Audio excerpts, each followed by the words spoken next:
வணக்கம். 2026 சட்டமன்ற தேர்தல் நடந்து முடிஞ்சிருச்சு. இனிதே நடந்து முடிஞ்சிருச்சு அப்படின்னு சொல்ல முடியாது. வழக்கம் போல ஆளுங்கட்சியினரின் அட்ராசிட்டி தான். இதுல பாத்தீங்கன்னா ஒரு வியக்கத்தகு மாற்றம் முந்தைய சதவிகிதத்தை விட, அதாவது வாக்கு செலுத்துவோரின் விழுக்காடு கடந்த தேர்தல்களை விட அதிகரித்துள்ளது. அது 2 காரணங்கள் தான். ஒன்று, தவக்கல கட்சியோட தருதல கூட்டத்தோட வருகை. 2வது கொள்கைக்கும் கருத்துக்கும் தன்னலமில்லாத சேவைக்கும் பெயர் போன நாம் தமிழர் கட்சியோட எழுச்சி அப்படின்னு சொல்லலாம். ஒரு கொள்கை இல்லாத, கோட்பாடு இல்லாத, ஒரு பொது நலமே இல்லாத, பொது அறிவு இல்லாத, அரசியல் அறிவு இல்லாத, தெளிவு இல்லாத, விவேகம் இல்லாத, ஞானம் இல்லாத, ஒரு நிர்வாக பொறுப்பு இல்லாத, இரக்க சுவாபம் இல்லாத ஒரு தருதலை கட்சியின் தலைவருக்காக ஓடி வாக்களிச்சதை நினைச்சு கொஞ்சம் மனசுக்கு வருத்தமா தான் இருக்கு. இருந்தாலும் நாம் தமிழரின் எழுச்சியையும் பார்த்து கொஞ்சம் சந்தோஷப்பட முடியுது அப்படின்னு தான் சொல்லணும். சரி, அதை ஒரு பக்கம் ஒதுக்கி வைப்போம். ஆனா இப்ப பேச வந்தது அது இல்ல. அதாவது இந்த ஆளுங்கட்சி என்னைக்குமே ரவுடிசம் தான் காட்டும். என்னைக்குமே வெட்டு குத்து கொலன்னு தான் நிற்கும். பாபநாசம் தொகுதியில அம்மாப்பேட்டை அந்த வாக்குச்சாவடிக்குள்ள தங்க அனீஸ் ஃபாத்திமா வேட்பாளர் அவர் அந்த வாக்குச்சாவடியை பார்வையிட போறாரு. இது வழக்கமாக வேட்பாளர்கள் விரும்பினா தங்கள் தொகுதிக்கான அந்த வாக்குச்சாவடிகளை பார்வையிடுவது வழக்கம். அது மாதிரி அண்ணன் சீமான் அவர்கள் கூட காரைக்குடி தொகுதியில போய் பார்வையிடுறத நம்ம பார்க்க முடிஞ்சுது. அது போல பல வேட்பாளர்கள் பண்ணுவாங்க. அப்படி போகும்போது ஒரு வாக்குச்சாவடிக்குள்ள திமுக வக்கீல், திமுகவை சேர்ந்த வழக்கறிஞர் ஒருத்தர் அந்த திமுக அடையாள அட்டையோட இருந்திருக்காரு. அப்போ நாம் தமிழர் கட்சியினர் என்ன செஞ்சிருக்காங்கன்னா, காவல்துறை கிட்ட தான் அதை முறையிட்டு இருக்காங்க. நேரடியா போய் தர்க்கம் பண்ணல, நேரடியா போய் வழக்காடல, வாதாடல, சண்டைக்கும் போகல. அவங்க முறைப்படி என்ன செஞ்சிருக்காங்கன்னா, காவலர்கிட்ட அதை விளக்கம் கேட்டிருக்காங்க. ஒண்ணு எடுக்க சொல்லுங்க, எப்படி நீங்க அனுமதிக்கலாம் அப்படின்னு கேட்கும்போது அவங்க என்ன சொல்லியிருக்காங்கன்னா, நீங்க இதை ஒரு புகாரா எழுதி கொடுங்கன்னு. புகாரை எழுதி கொடுத்துட்டு இருக்க நேரத்துல நீங்க எங்களையே புகார் எழுதி கொடுப்பீங்களா? நாங்க எம்மாம் பெரிய ஆளு தெரியுமா? எங்களுக்கு 2 கொம்பு இல்ல, உடம்பு முழுக்க கொம்பு தான் முளைச்சு நாங்க அலைவோம் அப்படின்னு சொல்லிட்டு அந்த நிறை மாத கற்பிணியான தங்க அனீஸ் ஃபாத்திமா வயதிலேயே எட்டி உதைச்சிருக்காங்க.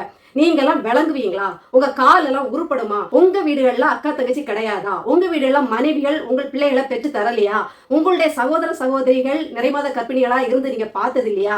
உங்களுடைய அம்மா உங்களை பெற்றுதானே வளர்த்தாங்க, செய்யலையே? பானை மாதிரி களிமண்ணை உருட்டி உருட்டி உங்களை உருட்டி உருட்டி செய்யலையே? வலியோட, வேதனையோட, ரத்தத்தோட பெற்றுதானே எடுத்தாங்க, உணர்வுகளோட. எப்படி உங்களால ஒரு நிறைமாத கற்பிணின்னு கூட பார்க்காம கை வைக்க முடியுது? அவங்க என்ன பண்ணிட்டாங்க? உங்ககிட்ட நேரடியா நியாயம் பேசவும் இல்லை. உங்ககிட்ட தான், நீங்க தான் ரவுடிகளாச்சு, அவங்க முன்னாடி நிக்கவே முடியாது. சாத்தான்களுக்கு முன்னாடி நிக்க முடியுமா? அவங்க முறைப்படி என்ன செய்யணுமோ அதுதான் செய்யறாங்க. யார்கிட்ட புகார் கொடுக்கணுமோ அவங்ககிட்ட புகார் கொடுக்குறாங்க. இதுல உங்களுக்கு என்ன வந்துச்சு? நீங்களாம் எப்பேற்பட்ட கட்சியிலிருந்து வந்தவங்க தெரியுமா? தங்களுக்குள்ளேயே போட்டி, குடும்பத்துக்குள்ளேயே போட்டின்னு வந்துட்டா குடும்பத்தினர்னு கூட பார்க்காம, தங்களுடைய கட்சி உழைப்பாளர்கள்னு கூட பார்க்காம பரலவம் அனுப்புற ஆட்கள்.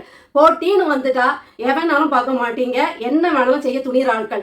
அப்படி இருக்கும்போது எதிர்கட்சிகளை இல்ல மாற்று கட்சிகளை நீங்க துண்டாடதான் செய்வீங்க. ஆனா ஒண்ணு நான் சொல்லிக்கிறேன், ஒரு கர்ப்பிணி பெண்ணுன்னு கூட நீங்க பார்க்காம இவ்வளவு ஒரு அட்டூழியத்தை பண்ணிருக்கீங்க.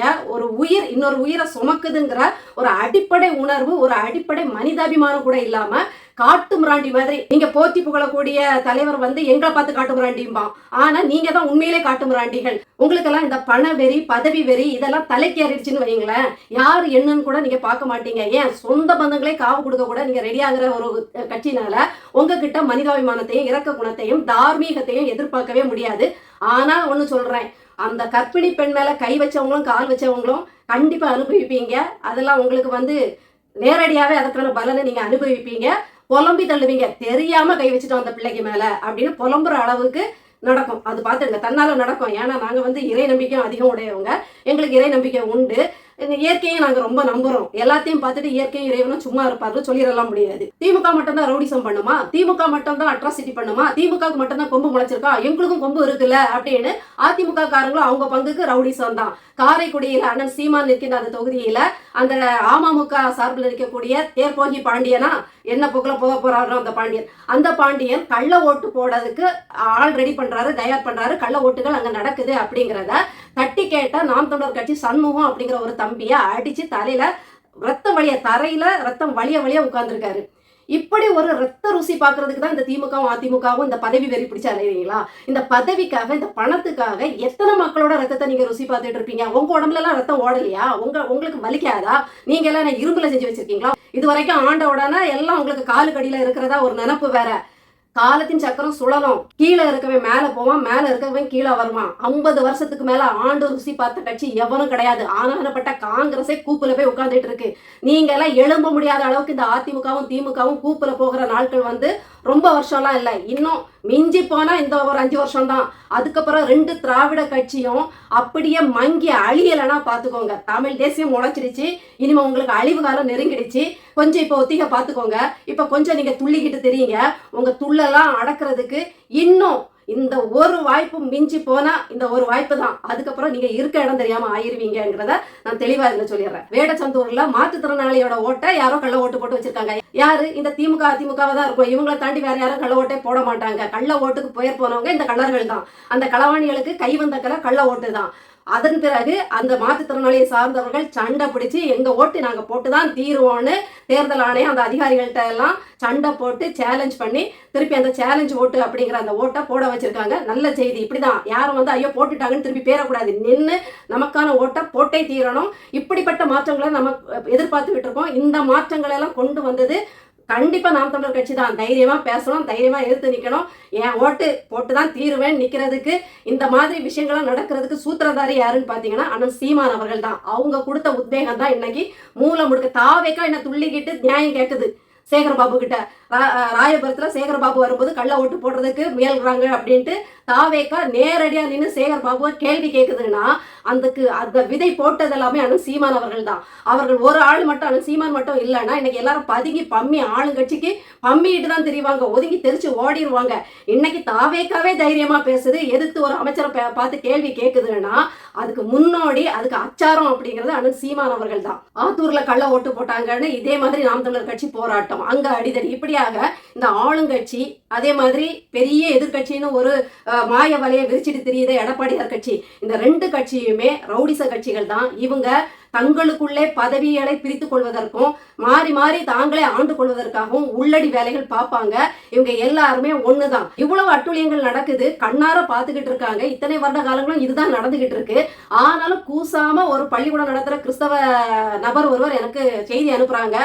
நீங்க தாவேக்காக்கு ஓட்டு போட்டுறாதீங்க, தாவேக்கா வந்து ஒரு மெச்சோடே இல்லாத கட்சி, டிஎம்கேக்கு போடுங்க, அவங்க இன்னும் ஒரு 5 வருஷம் வந்து அவங்கள வாழ வச்சிருவாங்க, அப்படி ஃப்ளரிஷ் பண்ணி விட்டுருவாங்க, அதனால அவங்களுக்கு போடுங்க அப்படின்னு சொல்லிட்டு முத்தாய்ப்பா ஒன்று போட்டிருக்காங்க. என்ன தெரியுமா? ஊழல் எங்க தாங்க இல்ல, ஊழல் லஞ்சம் எல்லாம் ஆல் ஓவர் இந்தியால இருக்குங்க, அதை பத்தி நீங்க எங்க கவலைப்படுறீங்க, டிஎம்கேக்கு போடுங்க அப்படின்னு போடுறாங்க. கூசாம சாத்தான்களுக்கு கள்ளர்களுக்கு ஊழல் லஞ்சம் வாங்குறது நேதிதான், முறைதாங்க, அதை பத்தி எல்லாம் கவலைப்படாதீங்கன்னு எதை பத்தியுமே கவலைப்படாம ஓட்டு கேட்கிற கிறிஸ்தவர்களே நீங்க நாசமா தான் போவீங்க. இந்த பாவம் பழியெல்லாம் உங்களை தான் வந்து சேரும். பல கோடி மக்களோட வயிற்றுல அடிக்கிறீங்க. ஊழல் லஞ்சம் பண்ணுச்சுன்னா ஒரு நிர்வாகம், ஒரு தலைவன், ஒரு முதல்வன் வந்து ஊழல் லஞ்சத்துல திளைச்சாம்னா அங்க நிர்வாகம் இருக்காது, மக்களுக்கு வேண்டிய அடிப்படை வசதிகள் கட்டமைக்கப்படாது, மக்கள் வந்து காலந்தோறும் கண்ணீர் வடிச்சிட்டு தான் இருக்கணும், அவஸ்தப்படணும். ஐயோ ஓட்டு போட்டுக்கிட்டு இப்படி முடிச்சிட்டு இருக்கமே அவங்க ஒவ்வொருத்தரும் துடிச்சு சாகணும். அதுக்கெல்லாம் நீங்க காரணமாயிருக்கீங்க. சரி, உங்க பணியிலே வரேன். ஊழல் லஞ்சம் எங்க தான் இல்ல, ஆல் ஓவர் இந்தியாவில இருக்குதானே, அப்ப அதிமுகவுக்கு போடலாமே, ஏன் திமுகவுக்கு வாக்கு கேட்குறீங்க? பிஜேபி வந்துடும். பிஜேபி வந்தா கிறிஸ்தவங்களை ஒடுக்கிறோம். கிறிஸ்தவங்களை ஒடுக்குனா ஒடுக்கிட்டு போங்க. பைபிள் அதானே சொல்லியிருக்கு, வேதாகம் என்ன சொல்லியிருக்கு? நீங்க சொபஸ்டிகேட்டடா இருங்க, உங்களுக்கு நல்ல வாழ்வு இருக்கு. ஏன் பைபிளை தூக்கிட்டீங்கனாலே நீங்க அனில் அம்பானி மாதிரி ஆயிருவீங்க. நீங்க உண்மையான கிறிஸ்தவர்களா இருந்தீங்கன்னா அப்படி வந்து ஃபிளைட்ல பறப்பீங்க, அப்படி பயங்கர பங்களால வாழ்வீங்க, உங்களை யாரும் வந்து உங்களை வந்து அப்படி தொட்டுல போட்டு தாளாட்டுவாங்க அப்படின்னா பைபிள்ல சொல்லியிருக்கு. என்ன என் பைபிளை தூக்கிட்டீங்க, ஊழியம் செஞ்சிட்டீங்க, நீங்க கிறிஸ்தவங்கனாலே நீங்க வந்து பாடுபடுவீங்க, அதை சகிச்சுக்கிடுங்க, பாடுபடுங்க. ஏன்னா நான் சகிச்சேன், நான் என் உயிரை கொடுத்தேன், அதனால நீங்களும் வந்து எல்லாத்துக்கும் தயாரா இருக்குன்னு தான் சொல்லியிருக்கு. அப்புறம் எப்படி நீங்க ஒரு சொபஸ்டிகேட்டட் லைஃபை நீங்க விரும்புவீங்க? ஏன்னா இந்த தனியார் பள்ளிக்கூடம் நடத்துறவங்க எல்லாரும் அதிக கட்டணங்கள் வசூலித்து ஆசிரியர்களுக்கு குறைந்த சம்பளத்தை கொடுத்து அதுல வர்ற வருமானத்துல பிள்ளைகளுக்கு சொத்து சேர்த்து வச்சிருக்கவங்க. அவங்களுக்கு யாரதான் பிடிக்கும்? இந்த மாதிரி ஊழல் செஞ்சு மக்கள் பணத்தை திருடி கோடிக்கணக்கில் பினாமி சொத்துக்களை வச்சிருக்க தலைவனை தான் அவங்களுக்கு பிடிக்கும். அதனாலதான் அவங்க வார்த்தையில என்ன வருதுன்னா, ஊழல்லாம் யார் தான் செய்யல, எல்லாரும் தானே செய்யறாங்க அப்படின்னு. அப்போ அதான் நான் கேட்கிறேன், ஊழல் எல்லாரும் தான் செய்யறாங்கன்னா எதுக்கு திமுகவுக்கு போடணும்? அதே ஊழலை செய்யக்கூடிய அதிமுகவுக்கு போட்டிருப்போம், அதே ஊழலை செய்யக்கூடிய பாஜகவுக்கு போட்டிருப்போம், அதே ஊழலை செய்யறதுக்கு துடிச்சு ஓடி வர்ற தாவேக்காவுக்கு போட்டிருப்போம். டிஎம்கே என்ன இதுல பெருசா வித்தியாசப்பட்டு போகுது?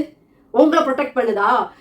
நீங்க உண்மையிலே நல்ல கிறிஸ்தவங்களா இருந்தா ஊழலை தடுப்பேன், லஞ்சம் வாங்க மாட்டேன், இலவசங்கள் கொடுக்க மாட்டேன், ஓட்டுக்கு காசு கொடுக்க மாட்டேன்னு இந்த தேர்தல்ல கூட இத்தனை நாள் தேர்தல்ல இருந்து இந்த நாள் தேர்தல் வரைக்கும் இது வரைக்கும் ஓட்டுக்கு பணம் கொடுக்காத ஒரே கட்சி நாம் தமிழர் கட்சி தான். நேர்மையா தேர்தலை சந்திக்கிற ஒரே கட்சி நாம் தமிழர் கட்சி தான். 234 தொகுதிக்கும் வெயில்ல கருகருன்னு கருத்து உடல் முழுக்க வெயில்னால ஏற்பட்ட அலர்ஜியால அவஸ்தப்பட்டு அண்ணன் சீமான் அவர்கள் அவ்வளவு நொந்து நூடுலாகி மக்களுக்காக தன்னுடைய இனத்தை காப்பாற்றும் வேகத்துல அவ்வளவு தேர்தல் பரப்புரை சூறாவளி பரப்புரை பண்ணியிருக்காரு.